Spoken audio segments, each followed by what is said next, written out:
Hey guys, how's it going? So now that you know a little bit about color, what we're going to do is we're going to put that to good use, and we're going to jump right into a little assignment where we build a color wheel. Yay, color wheel. I know that the color wheel can kind of sound lame, but we're going to make one that's pretty cool.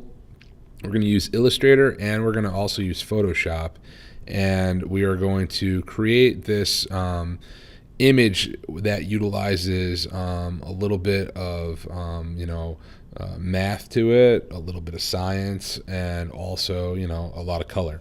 So we're going to actually start out in Illustrator first. So let's go to Illustrator and make a new document.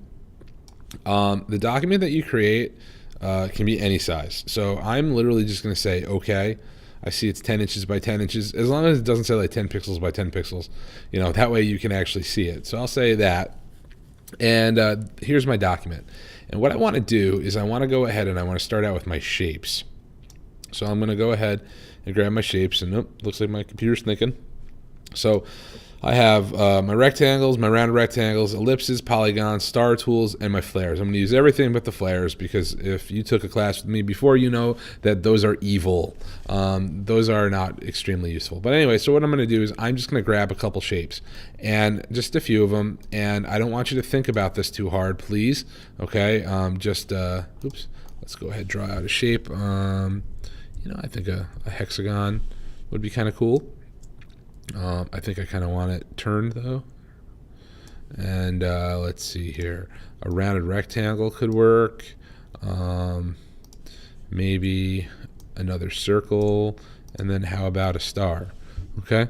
Again, it doesn't matter like what shapes you put down. And what I'm going to do is I'm just going to kind of arrange them on top of one another. Kind of like this. So, yep, just kind of sort of like this, and I can snap them together so they're nice and straight, or I can go ahead and I align them, or I could go ahead and simply kind of like have them a little off-centered. I think for this, what you want though is you want to have kind of a tall and skinnier shape rather than like a short and squattier one. So there I have all these shapes, and they're on top of one another. I'm kind of retentive, so I'm going to go ahead and I'm going to align them anyway, and bang. Okay, so I have that. And this is just going to be the base shape of my color wheel. And I know what you're thinking already. Wow, that looks really bad. And it does, and that's okay, because we're going to do some cool stuff to change this. So we're going to go to Window, and we're going to go to Pathfinder. And again, we're going to use a bunch of different Pathfinders in this course, but just like we did in 222. But for now, we're only going to work on one. We're going to work on this one here called Unite. So boom. And now that turns this into a single shape. And if you're like one of those people who you really like things perfect, this might be bothering you, this and this right here. Listen, again, don't worry about it, because we're going to change this thing in a minute, and it's going to 100% look a little bit different. So I'm going to just move this out of the way for now, and I'm going to just give myself a square or a rectangle. How about that? Rectangle. And I want to talk to you about some different tools. So on the toolbar here, there are some fun tools. If you find the width tool, and if you remember, that's the tool that can go ahead and increase and decrease the specific parts of the stroke. But underneath that, we have all these different tools.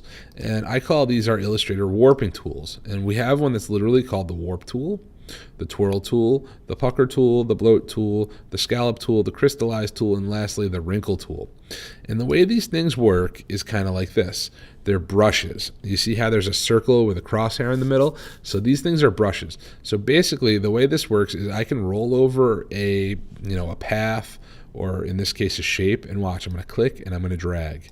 And hey, look at that. What's this do? It just kind of goes ahead and modifies what the shape is. So that alone can give you some possibilities, because let's go ahead and let's create like a circle, for example. And then let's take that warping tool again, and let's grab part of that circle, and let's go ahead and modify it, and check it out. Fortune cookie, right? But you think about all the different things you could do. If you wanted to go ahead and draw an organic shape like that, and you wanted to do it with a pencil tool, or you wanted to do it with a pen tool, it would take you a lot longer than it did for me just to push that. So that is the warp tool, okay? And the thing about the warp tool as well is that if I go ahead and I double click on it, I get some options. So I get some global brush dimensions, which is going to affect every single one of these tools. So things like width and height. Now, the brush was a circle, right? So if I go ahead and I change the dimension of the width and the height and make them different from one another and see how they're automatically in points. So let's go ahead and just type 2.5 inches, right? And if I change the angle from 0, which is gonna, before it was a circle, 0 I believe will be up and down. If I change this to like 15% and then change the intensity from 50 to something else, 50 is right in the middle. That means when you click and you push or pull, you get a little something to happen. If you were down really low, like 10%, it would just drag. And if you were up at like 100%, you most likely couldn't control it. So 50 is actually just a nice place to work with.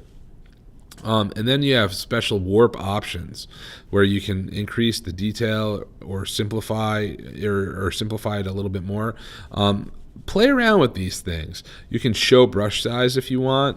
I like seeing the brush size because you're going to see that it's a little bit different now. So I'm going to say okay and check it out. Now it's this kind of oval shape. So now when I go ahead and I push and I do things with it, it's a little bit different than it was before, right?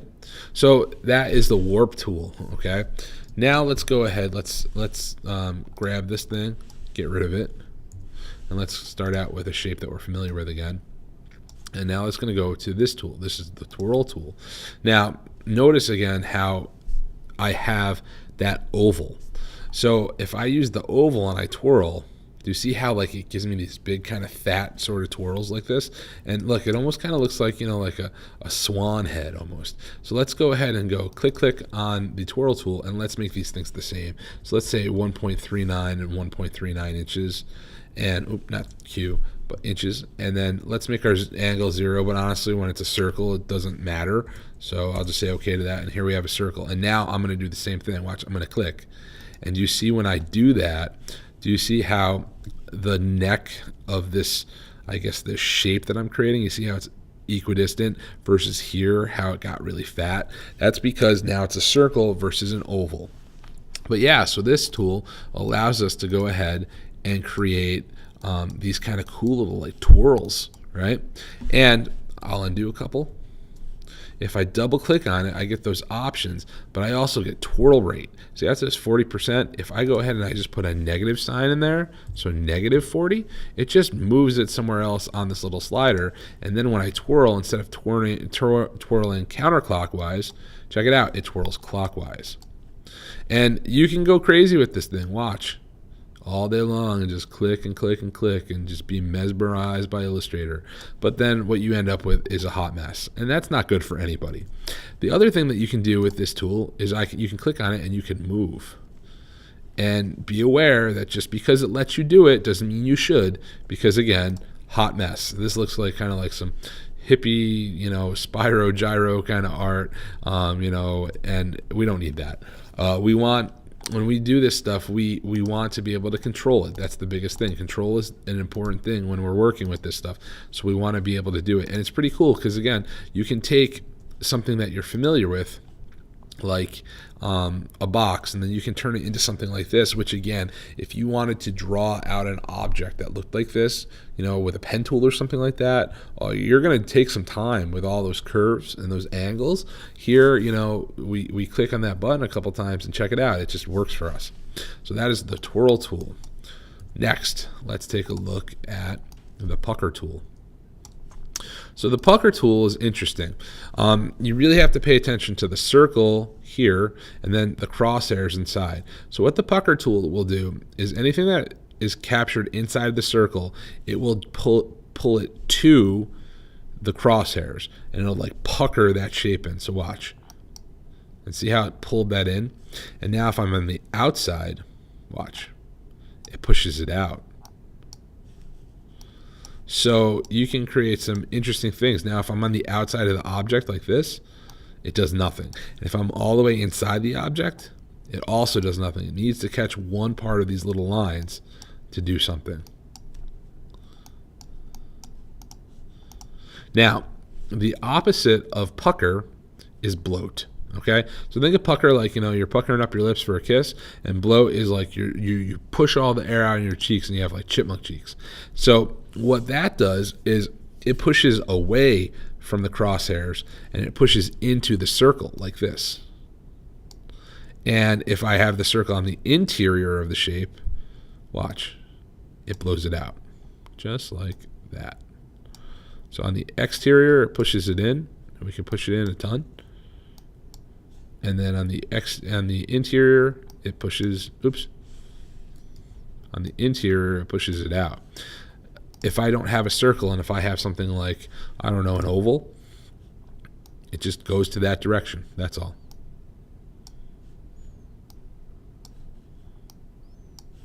And again, if you try to draw the shape, it will take a lot longer. Start with a rectangle again. How about this one, the scallop tool? Now, the scallop tool, I'm going to go ahead and do the same, 1.39 by 1.39.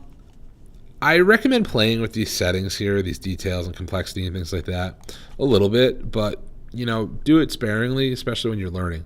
So if you just look at the image there, the scallop tool is going to create these kind of scallops, and what they do is they're these just little kind of bumps that come from multiple points and they converge into that crosshair. So again, you want to catch the line inside of the circle, and then if it's on the outside, you're going to pull these kind of like little scallop shapes on the outside. Now, if it's inside, okay, what it's going to do is it's going to pull it inside, and it's going to almost turn it into like a splat. So check this out. Let's take something like a circle, and then let's take the scallop tool, and let's just click. And look at that. You get kind of like a crazy fun little star, or like a splat, like like a paintball splat, or like a bullet hole kind of shape. You can make that really easily with this tool. So that is the scallop tool. Next after that, we have the crystallize tool. It's just like the scallop tool, but it goes in the other direction. So instead of, if I'm on the outside, instead of pulling it to the crosshairs, it's going to push it away from the crosshairs. So a lot of the time you learn one kind of thing in Illustrator, and it works for the other one too, right? So again, let's try to create that like splat bullet hole kind of like paintball kind of shape. We'll go ahead and we'll make a circle again, and we're going to click, and look at that. It just pulls it. It pulls it in a different direction though. Instead of converging it in, it pulls out. And we can go ahead, and if we move it, if you move it there, it makes a weird little face. But if you move it around, it changes what you do as well. And last but not least, let's take a look at the wrinkle tool. Now the wrinkle tool is interesting. Watch. If I click on it and I hold, do you see how that like shakes? So basically it's moving up and down and up and down and up and down. And if you move your mouse, it's going to just kind of move this a little bit more. If your crosshair is above the line, it kind of makes it jump a little below the line. And then if it's below the line, it kind of makes it jump a little bit above the line. So it pushes it a little bit, but not a ridiculous amount. And there you go. Now, by default, wrinkles only work in one direction. See how we're kind of getting, vertical kind of bumps, but we're not getting any horizontal bumps. So if I double click on this, I can go ahead and I can have the wrinkle option. So we're at 100% vertical. Let's make it 100% horizontal and say okay. And there we go. There's our horizontal ones. Now, check this out. Let's go ahead and grab another shape. Oh, it looks like I deleted my shape before. Uh-oh. I'm just going to undo it. I must have done a select all at one point and deleted. Beauty of Illustrator. Multiple undos. Lots of them. There's my shape over there. So anyway, sorry about that. Let's go back and let's go back to the wrinkle tool. I'm going to grab something like a circle, and I'm going to wrinkle it. And again, it's got to be, I'm going to make it the brush bigger than that circle. So I'm going to make it 2.5 by 2.5. And I'm going to click, and it goes ahead and it gives me horizontals. If I double click on this again and I do vertical and horizontal together, watch what happens. All kind of just weird kind of, look at that. That's crazy. Okay. Now, it's kind of like some weird like Wassily Kandinsky kind of like line work, if you ask me, but it could be kind of cool, and I could see this possibly being useful in the right situation, but it's finding that right situation. Because just watch what happens if I go to color this. It gets all weird, right? You know, some spots have holes in it like here, and then other spots loop on themselves. So you got to be a little bit careful. And this is what I don't want you to do when we move forward and we get into the next part of this assignment, is to create things that look like this, where there are lines literally, you know, converging on top of one another. It's like you took a marker and you just made a bunch of loops. I don't want that. No, in fact, instead of that, I'd rather you went ahead and you created something that maybe kind of resembled more some shapes that, you know, something like this, where that was a circle and now it's this kind of like tentacle shape. But you see how it's thick enough, so if I went ahead and again I apply color inside of here, do you see how it's not like converging on top of itself and there's enough positive space and negative space? That's what we're looking to do. So with all that said, let's go ahead and let's take this shape and let's take a few minutes and let's modify it a little bit. And just so you can see, like, you know, a before and an after, I'm going to go ahead and make a copy over here. And actually, I'll just move it here out of the way. Come back to it in a minute or so. So let's go ahead and let's take, we have that global brush dimensions. I made those really big. So 1.39 inches is your default. I like that. So I'm going to go ahead and I'm going to take my twirl tool and I'm going to go ahead and do that. Now I can use all these tools, but I don't have to if I don't want to. And I won't lie, the twirl tool is definitely kind of a favorite of mine. But I will use other ones. I'm going to use my warp tool to kind of push this thing and pull this thing in the directions that I want to see it go. And what I like to do is I like to take those really geometric lines that are, or excuse me, shapes that are layered on top of one another, and then they're pathfindered, and I'd like to take them and I really like to turn them into some organic shape. That's kind of what I like to do with this assignment in many ways. So I play around with this, and again, I don't get to the point where I'm going to do something like that, where I just like lose all the depth and dimension. I don't want that. So, you know, if I do too much, I simply go ahead and I undo it. And the bloat's working really fast on me. So I think this is where I'm going to take the intensity down a little bit, maybe to like 20. So then it just takes a little longer to do this.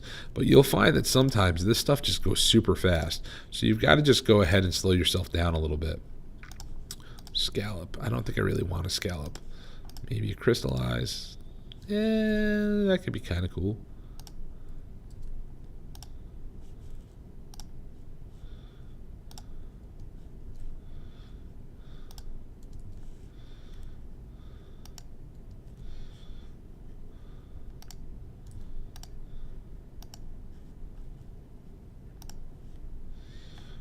And that's pretty good in my opinion.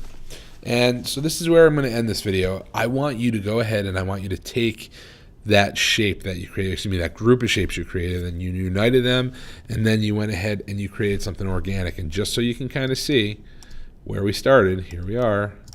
So again, we started here and we ended here. And that's really what we want out of this shape, you know, that we're going to go ahead and use in our color wheel. Thank you.